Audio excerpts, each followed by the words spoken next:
नारायणं नमस्कृत्य नरं चैव नरोत्तमं देवीं सरस्वतीं व्यासं ततो जयमुदीरे। बोले विष्णु भगवान की जय। आप सुन रहे हैं श्री विष्णु पुराण। विष्णु पुराण में अभी तक आपने सृष्टि की संरचना से लेके मनु जी महाराज के प्रादुर्भाव और मनु जी की संतानों का वृतांत सुना। भिन्न भिन्न ज्ञान योग्य वृतांतों का आपने श्रवण किया। पिछले अध्याय में माया, मोह और असुरों का जो संवाद था उसका वर्णन आपने सुना। आज शतधनु की कथा इसमें आने वाली है। जब सभी राक्षसों ने देवताओं को पराजित कर दिया तो भगवान विष्णु के पास गए। भगवान विष्णु ने वहां से माया मोह को बनाकर भेजा। माया मोह ने आके और सभी जो राक्षस गण थे ना उनको भ्रष्ट कर दिया। क्योंकि राक्षस गण क्या थे कि अपने नियमों के पक्के थे, शास्त्रों के पक्के थे। वो भगवान की भक्ति करते थे, संध्या करते थे, गुरु के प्रति उनकी सच्ची श्रद्धा रहती थी और इसी कारण से वो शक्ति प्राप्त कर रहे थे और देवताओं से पराजित नहीं हो पा रहे थे। भगवान ने माया मोह को प्रकट करके उनके बीच भेजा। माया मोह ने उन सब की मति को भ्रष्ट कर दिया, उन सबको शास्त्रों से विमुख कर दिया। शास्त्रों से विमुख हो जाने के कारण अब वो बड़ी आसानी से देवताओं के द्वारा पराजित हो गए। क्योंकि भगवान विष्णु कहते हैं कि जो मनुष्य या जो जीव त्रय धर्म से विमुख हो गया उसका पतन निश्चित है, और जो त्रय धर्मों का पालन करता है वह सदा सफल होता है। तो जब राक्षसों ने कठिन तपस्या आरंभ करी, इंद्र डर गए। उन्होंने सोचा कि हम तो पहले ही पराजित हो गए, अब ये और तपस्या कर रहे हैं, पता नहीं अब क्या मांगेंगे भगवान से। तो सभी देवगण इंद्र सहित पहुंचे भगवान विष्णु के पास, अपनी व्यथा सुनाई कि प्रभु देखो, ब्रह्मदेव की फिर से आराधना में लगे हुए हैं, हम तो पहले ही स्वर्ग से बाहर हैं, अब ना जाने ये राक्षस क्या करेंगे। अगर इनकी तपस्या भंग नहीं हुई या ये अपने पथ से भ्रष्ट नहीं हुए तो निश्चित ही ये हमारा विनाश कर देंगे। अब भगवान सदा देवताओं की रक्षा करते हैं, भगवान विष्णु का ऐसा ही स्वभाव है, और जो शरण में आ गया उसकी तो अवश्य रक्षा करते हैं। तो भगवान विष्णु ने अपने आप से ही माया मोह को उत्पन्न किया और उसको आज्ञा दी कि जाके और इन राक्षसों को अपने पथ से भ्रष्ट करें। तो जहां तपस्या कर रहे थे सभी राक्षसगण वहां पर पहुंच गए। माया मोह उनको दर्शन दिए और उनसे कहा, अहो तुम क्या कर रहे हो। और उनसे प्रेम से ऐसे ऐसे बातें करी, इस प्रकार की बातें करवाई जिससे कि वो अपने पथ से भ्रष्ट हो गए। तो जो दैत्य सदा शास्त्रों की विजय कहा करते थे, शास्त्रों को सदा श्रेष्ठ मानते थे, अब वो शास्त्रों की निंदा करने वाले हो गए, भगवान की निंदा करने वाले हो गए, गुरु की निंदा करने वाले हो गए। और जो इन सब की निंदा करता है, इन्हें अपना शत्रु समझता है, वही तो त्रय शक्तियों से दूर हो जाता है और त्रय धर्म का पालन नहीं करता, और इसी कारण से फिर वो कमज़ोर होकर पराजित हुए। उसके बाद पाराशर जी बता रहे हैं कि एक मनुष्य को किस प्रकार से अपने जीवन को व्यतीत करना चाहिए, कौन कौन से मनुष्य के लिए कर्म हैं जो अवश्य करने चाहिए, कौन सा मनुष्य पापी है और कौन है जो त्रय धर्म से भ्रष्ट कहलाता है, उसकी गति क्या है। तो पाराशर जी वृतांत सुनाते सुनाते कहते हैं कि जिस मनुष्य के घर से देवगण, ऋषिगण, पितृगण और भूतगण बिना पूजित हुए ही निकल जाते हैं, अर्थात जहां जिस घर में इनकी कोई इज्जत नहीं करता, इनकी मेहमान नवाजी नहीं करता, या ये कहें कि इनकी आओ भगत नहीं करता, उस घर में भूतवासा ही होता है, वहां पर फिर भगवान की कृपा नहीं होती। कौन कौन? देवगण कभी आपके यहाँ पे आए द्वार पे, देवगणों की जो पूजा ना करे, जो ऋषिगणों का सम्मान ना करे, जो पितृगणों का तर्पण आदि ना करे, उनकी पूजा ना करे, ऐसे पुरुष के साथ कभी शुभ नहीं होगा। और ऐसे पुरुष का जो संग करेगा, जो उसके साथ रहेगा, उसको भी इसका पाप लगता है। यह वृतांत हमने कल श्रवण किया। इससे आगे का वृतांत अब हम आज श्रवण करेंगे, जहाँ पर शतधनु की बड़ी महत्वपूर्ण कथा आएगी और मनुष्य को किस प्रकार के कर्म करने से क्या फल प्राप्त होता है, इसका वर्णन इसके माध्यम से बताया जाएगा। तो आज का अध्याय आरंभ करें उससे पहले आपसे निवेदन है कि यह पवित्र श्री विष्णु पुराण का अध्याय है, तो कृपया इसे एक बार लाइक अवश्य कर दीजिएगा और परमेश्वर वासुदेव की कृपा प्राप्त करने के लिए कमेंट बॉक्स में अवश्य लिखिएगा जय श्री हरि या ओम नमो भगवते वासुदेवाय। आप देख रहे हैं देवभूमि ज्योतिष संस्थान का प्रतिष्ठित YouTube चैनल देवभूमि धार्मिक। हम यहाँ पर सभी व्रत और त्योहारों की सही शास्त्रीय जानकारी प्रदान करते हैं। ज्योतिष शास्त्र और पंचांग के आधार पर आपको बताते हैं कौन सी तिथि कब है, व्रत आदि कब करना है, क्या विधि है, क्या नियम है और क्या गलती नहीं करनी है। यदि आप सभी व्रत और त्योहारों की सही शास्त्रीय जानकारी पाते रहना चाहते हैं तो कृपया चैनल को सब्सक्राइब कीजिए और बेल आइकन को प्रेस कीजिए। जब आप सब्सक्राइब का बटन दबाएंगे तो वहाँ एक घंटी का निशान बना हुआ आएगा, उसको अवश्य दबाइएगा, तभी आपको हमारे सारे वीडियो प्राप्त होंगे, अन्यथा आपसे जानकारी छूट जाएगी। आइए प्रिय दर्शकों, अब परम पूज्य गुरुदेव के चरणों की वंदना करते हुए आज का अध्याय आरंभ करते हैं। गुरुर्ब्रह्मा गुरुर्विष्णु गुरुर्देव महेश्वरः गुरुर्साक्षात् परब्रह्म तस्मै श्री गुरुवे नमः। बोलिए गुरुदेव महाराज की जय। या देवी सर्वभूतेषु मां सरस्वती रूपेण संस्थिता नमस्तस्यै नमस्तस्यै नमस्तस्यै नमो नमः।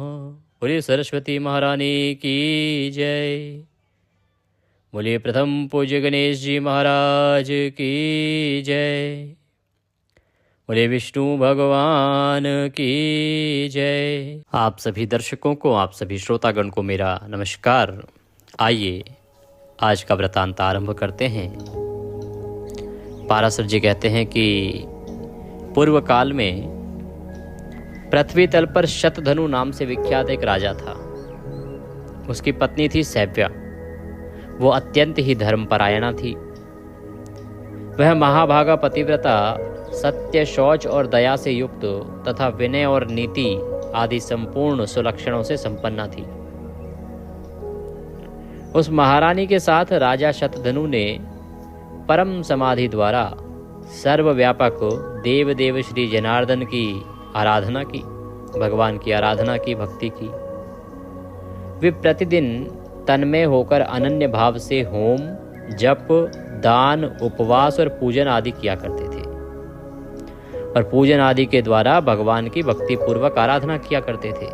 प्रिय भक्तों, एक दिन कार्तिक की पूर्णिमा को उपवास कर उन दोनों पति पत्नियों ने श्री गंगा जी में एक साथ ही स्नान करके अनंतर बाहर आने पर एक पाखंडी को सामने आता देखा।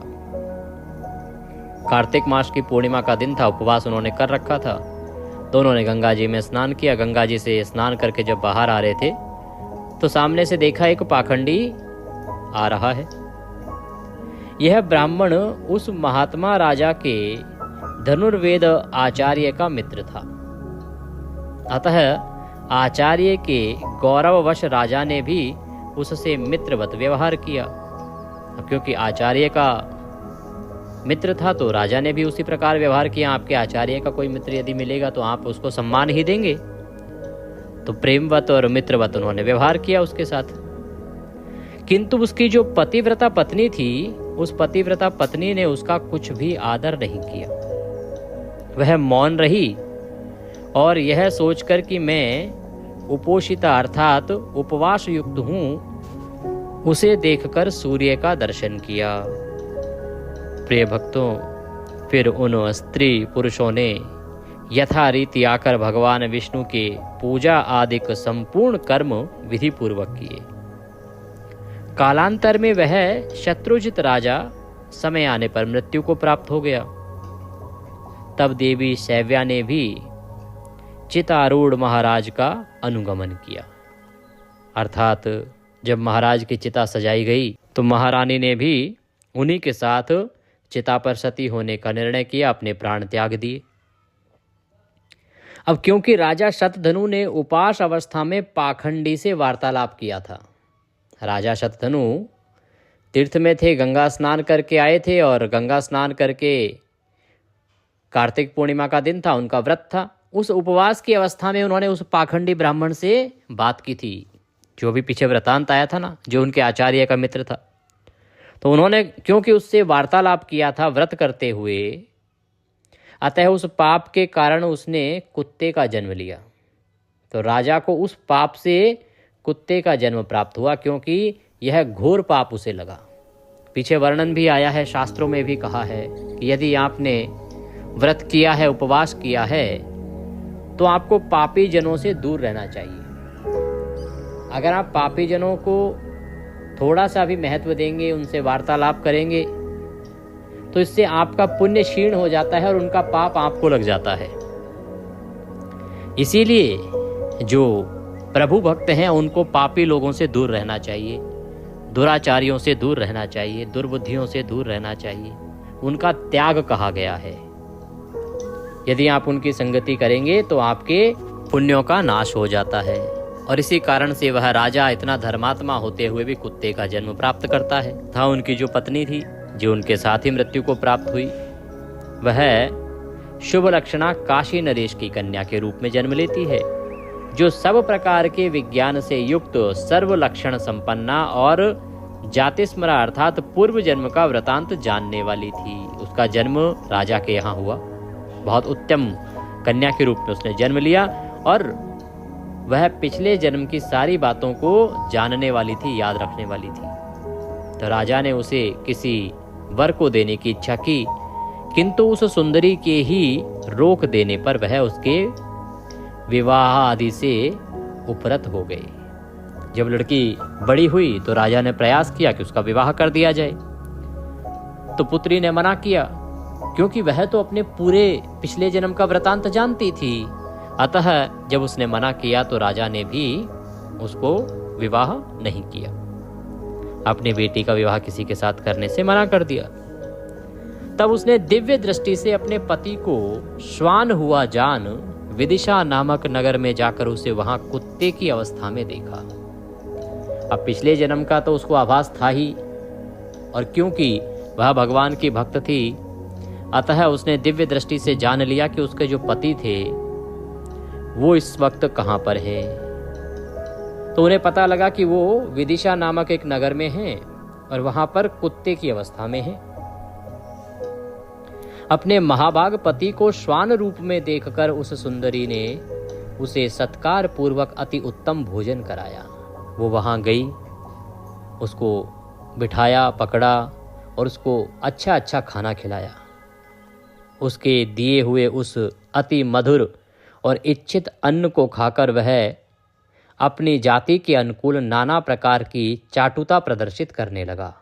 तो जैसा कि कुत्तों का स्वभाव होता है, चाटुकारिता करते हैं, वो चाटने लग जाते हैं जो उनको प्रिय लगता है।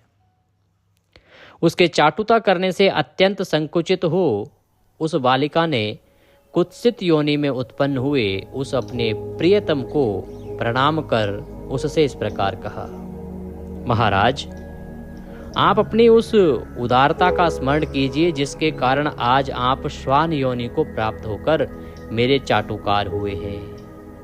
हे प्रभु, क्या आपको यह स्मरण नहीं है कि तीर्थ स्नान के अनंतर पाखंडी से वार्तालाप करने के कारण ही आपको यह कुत्सित योनि प्राप्त हुई है? कि महाराज, क्या आपको याद नहीं है ये कि आप कुत्ते के रूप में क्यों जन्म लिया है आपने?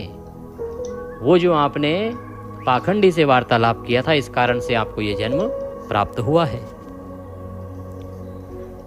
काशी राजसुता द्वारा इस प्रकार स्मरण कराए जाने पर उसने बहुत देर तक अपने पूर्व जन्म का चिंतन किया। तब उसे अति दुर्लभ निर्वेद प्राप्त हुआ।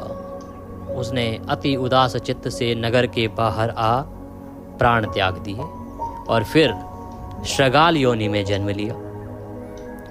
तब काशी राज की जो कन्या है, दिव्य दृष्टि से उसे दूसरे जन्म में श्रगाल हुआ जान उसे देखने के लिए कोलाहलवश पर्वत पर गई।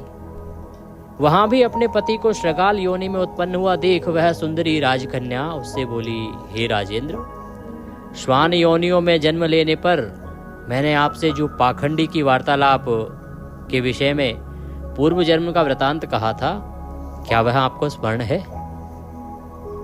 तब सत्यनिष्ठों में श्रेष्ठ राजा शतधनु ने उसके इस प्रकार कहने पर सारा सत्य वृतांत जानकर निराहार रहकर वन में अपना शरीर छोड़ दिया।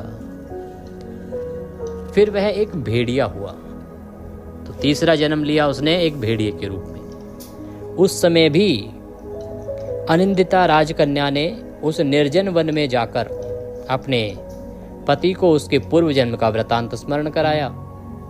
उसने कहा, हे महाभाग, तुम भेड़िया नहीं हो, तुम राजा शतधनु हो। तुम अपने पूर्व जन्मों में क्रमशः कुक्कुर श्रगाल होकर अब भेड़िए हुए हो। इस प्रकार उसके स्मरण कराने पर राजा ने जब भेड़िए शरीर को छोड़ा तो गृध योनि में जन्म लिया। उस समय भी उसके निष्पाप भार्या ने उसे फिर बोध कराया, हे नरेंद्र, तुम अपने स्वरूप का स्मरण करो, इन गृध चेष्टाओं को छोड़ो। पाखंडी के साथ वार्तालाप करने के दोष से ही तुम गृध हुए हो। फिर दूसरे जन्म में काक योनि को प्राप्त होने पर भी अपने पति को योग बल से पाकर उस सुंदरी ने कहा, हे प्रभु, जिनके वशीभूत होकर संपूर्ण सामंतगण नाना प्रकार की वस्तुएं भेंट करते थे, वही आप आज काक योनियों को प्राप्त होकर बलि भोजी हुए हो।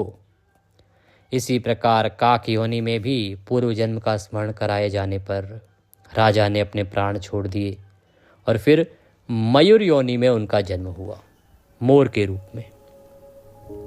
मयूर अवस्था में भी काशीराज की कन्या ने उसे क्षण में अति सुंदर मयूरोचित आहार देती हुई उसकी टहल करने लगी और उस समय राजा जनक ने अश्वमेध नामक महायज्ञ अनुष्ठान किया।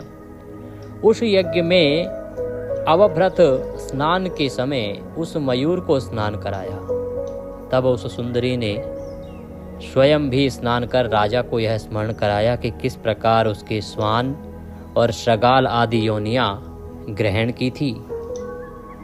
अपने जन्म परंपरा स्मरण होने पर उसने अपना शरीर त्याग दिया और फिर महात्मा जनक जी के यहाँ ही पुत्र के रूप में जन्म लिया।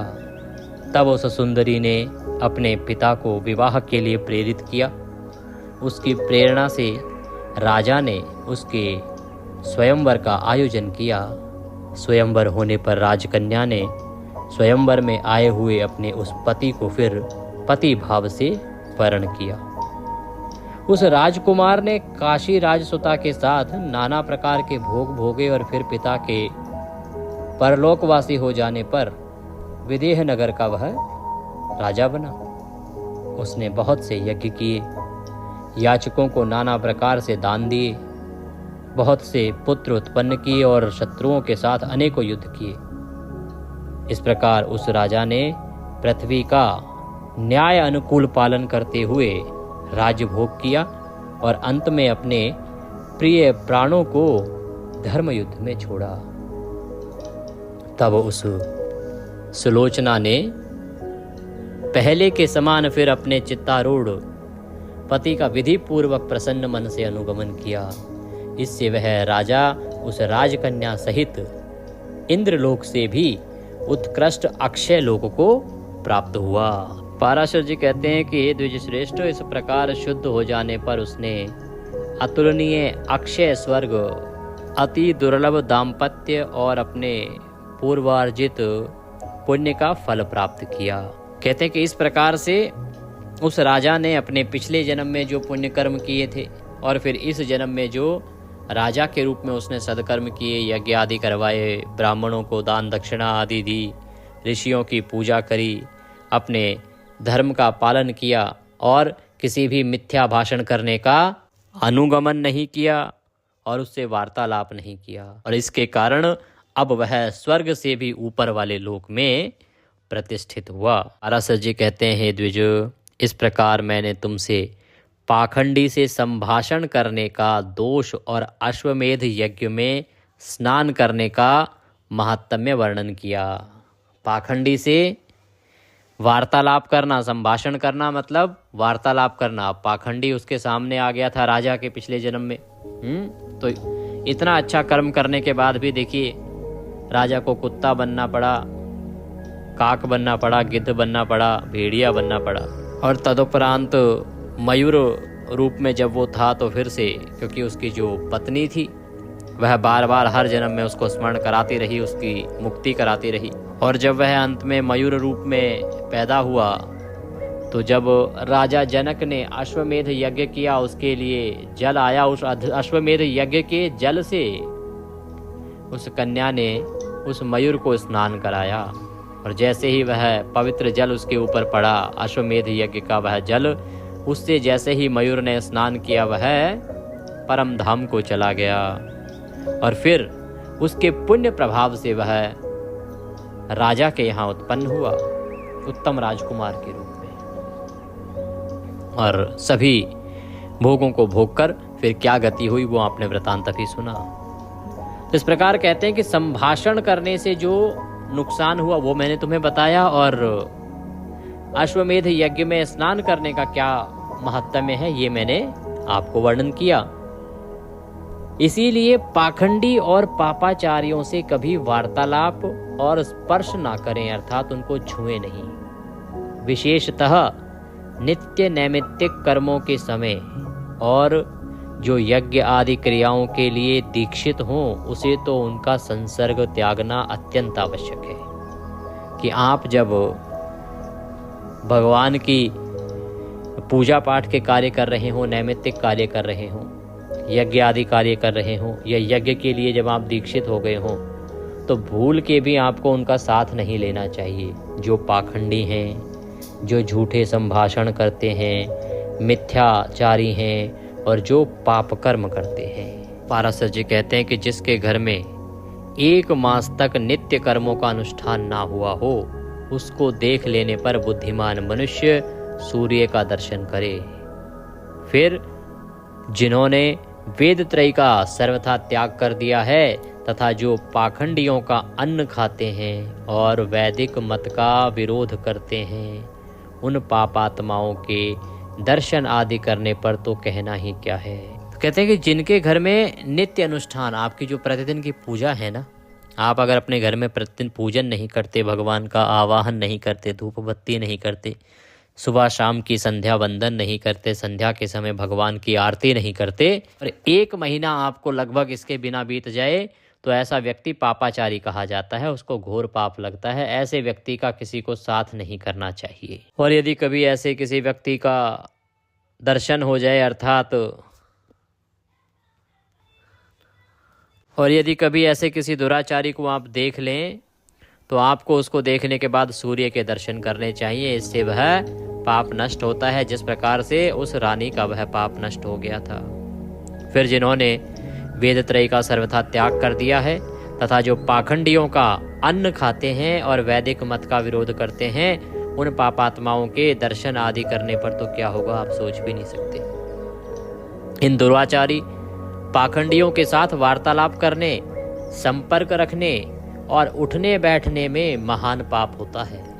इसलिए इन सब बातों का त्याग करें। पाखंडी, विकर्मी, विडाल व्रत वाले, दुष्ट, स्वार्थी और बगुला भक्त लोगों का वाणी से भी आदर ना करें। आज के समय में क्या हो गया है, गलती सामने वाला कर रहा है, लोग चुप रहते हैं, कहते हैं अपना क्या जा रहा है। अरे भैया, अगर आप उसको सुन रहे हैं और समर्थन कर रहे हैं, अभी तो आप कह रहे हैं आपका क्या जा रहा है। जब आप इस जीवात्मा को छोड़ के जाएंगे ना, तब आपको पता लगेगा कि आपने कितना पाप किया है। और अगर समय रहा इसी पृथ्वी पर, तो इसी जीवन में भी वह पाप आपके सामने आता है। इसीलिए जो लोग गलत होते देखते हैं, वो उस पाप के उतने ही भागी होते हैं। ये पहले भी सत्य था, ये आज भी सत्य है। आज का मनुष्य बदल गया है। वो सोचता है कि मेरे साथ थोड़ी हो रहा है, मैं अपने रिश्ते क्यों खराब करूं, वो तो किसी और के साथ कर रहा है ना। लेकिन जो पापी है वो आपके साथ नहीं कर रहा है, लेकिन आप उसके साथ अगर हो तो वह पाप आपको अवश्य छूता है। इसीलिए अगर कहीं किसी को देखो गलत करते हुए, तो उसका विरोध करो, उसके सामने चुप ना रहो और उसका साथ ना दो, अन्यथा वह पाप आपके पास अवश्य आएगा और उसका भुगतान आपको इस जन्म में भी करना पड़ेगा और अगले जन्म में तो करना ही पड़ेगा। और ये शास्त्रीय बात कर रहा हूँ, विष्णु पुराण में जो वर्णन आ रहा है मैं उसकी बात कर रहा हूँ, ऐसा नहीं कि मैं अपनी तरफ से कुछ बोल रहा हूँ। पाराशर जी कहते हैं कि इस प्रकार मैंने तुमसे नग्नों की व्याख्या की। नग्न कौन है? जो त्रय धर्म का जिन्होंने त्याग कर दिया, वेद त्रय का त्याग कर दिया, जो पाखंडियों के साथ हो लिए या उनकी बातों को बढ़ावा देते हैं, उनके साथ रहते हैं, उनके साथ संसर्ग करते हैं, संभाषण करते हैं, वो सब नग्न हैं। जो वेदों की निंदा करता है, जो भगवान में आस्था नहीं रखता है या धर्मात्मा लोगों का निरादर करता है, वह वेद त्रय का निरादर कर रहा है, वह वेद त्रय का दोषी है। ऐसे व्यक्तियों के साथ जब आप संसर्ग करते हैं, संभाषण करते हैं, तो एक एक दिन का पाप नष्ट हो जाता है। ये पाखंडी बड़े पापी होते हैं। बुद्धिमान पुरुष इनसे कभी संभाषण ना करें। इनके साथ संभाषण करने से उस दिन का पुण्य नष्ट हो जाता है। जो बिना कारण ही जटा धारण करते हैं तथा मूड मुड़ाते हैं, देवता अतिथि आदि को भोजन कराए बिना स्वयं ही भोजन कर लेते हैं। तो यहाँ पर जटा धारण करने का भी एक कारण होना चाहिए। आपने संन्यास ले लिया है, आप जटा धारण कीजिए। अगर आप बिना कारण जटा धारण कर रहे हैं तो आप पाखंडी कहलाते हैं। आप बिना कारण के सर मुड़ा रहे हैं तो भी आप पाखंडी कहलाते हैं। आपको बिना कारण के सर नहीं मुड़ाना चाहिए। हर एक का विधान है शास्त्रों में, सर मुड़ाने का विधान है। क्यों मुड़ाना चाहिए? सन्यासी मुड़ा सकता है, या तो जब किसी प्रियजन की मृत्यु होती है उस समय मुड़ाया जा सकता है सर। और दूसरा, जटा बढ़ाता है सन्यासी। अगर कोई अकारण इन सबको कर रहा है, इसका मतलब है वह पाखंड कर रहा है। जो बिना कारण जटा धारण करता है, मूड मुड़ाता है, देवता अतिथि आदि को भोजन कराए बिना स्वयं ही भोजन कर लेता है, सब प्रकार से शौचहीन है तथा जल दान और पितृपिंड आदि से भी बहिष्कृत है। उन लोगों से वार्तालाप करने से भी लोग नरक में जाते हैं। अगर ऐसे लोगों से आप केवल वार्तालाप कर लेते हैं ना, तो आपको भी नरक की प्राप्ति होती है। ऐसे लोगों से आपको वार्तालाप भी नहीं करनी चाहिए। इति श्री पाराशर मुनि विरचिते श्री विष्णु पुरत्व निर्णायके श्रीमती श्री विष्णु महापुराणे तृतीयो अंशः संपूर्णः। इसी के साथ विष्णु पुराण का ये तीसरा अंश यहाँ पर पूर्ण होता है। अब चतुर्थ अंश जो है कल से आरंभ होगा, जिसमें वैवस्वत मनु का वर्णन आएगा। जो वैवस्वत मनवंतर अब चल रहा है ना, उस मनवंतर का वर्णन आएगा। इससे पहले के मनवंतरों के वर्णन अभी तक आपने सुने। अब जो इस समय मनवंतर चल रहा है उसके वर्णन का आप श्रवण करेंगे। ये आख्यान शुरू होगा कल से। ये विष्णु पुराण का चौथा अंश है। प्रिय दर्शकों, आज के इस अध्याय में इतना ही। पाठ के निमित्त अगर कोई भी दक्षिणा आदि अर्पित करना चाहते हैं तो स्क्रीन पर जो नंबर आ रहा है 900 से उस पर भेज सकते हैं, या जो QR कोड साथ में दिया गया है उसको स्कैन करके भी सीधा हमारे बैंक खाते में भेज सकते हैं। इसके अतिरिक्त कुछ कहना चाहें, पूछना चाहें तो कमेंट बॉक्स में लिख के पूछ सकते हैं, या स्क्रीन पर जो नंबर आ रहा है उस पर व्हाट्सएप के माध्यम से भी आप जुड़ सकते हैं। हमारा व्हाट्सएप ग्रुप है, अगर आप उसमें जुड़ना चाहते हैं तो इसी नंबर पर कॉल करें या मैसेज करके अनुरोध करेंगे कि आप जुड़ना चाहते हैं, तो अवश्य ही आपको जोड़ दिया जाएगा। लाभ ये होगा कि आपको सभी वीडियो, सभी जानकारियां सीधे मोबाइल पर प्राप्त होती रहेंगी। इस वीडियो में इतना ही। आज की कथा सुनना ना भूलिएगा। और एक महत्वपूर्ण वीडियो आपके लिए अपलोड किया है कि मासिक धर्म का पालन कैसे करना चाहिए। जो पीरियड्स का समय होता है सभी स्त्रियों के लिए, शास्त्र उसके विषय में क्या कहते हैं, कितने दिन का उसमें नियम पालन करना चाहिए, किस दिन से क्या कर्म किया जा सकता है, शास्त्रीय जानकारी का वीडियो है, उसे अवश्य देख लीजिएगा। वीडियो ना मिले तो कमेंट बॉक्स में पूछ के लिंक प्राप्त कर लीजिएगा। हरे कृष्ण।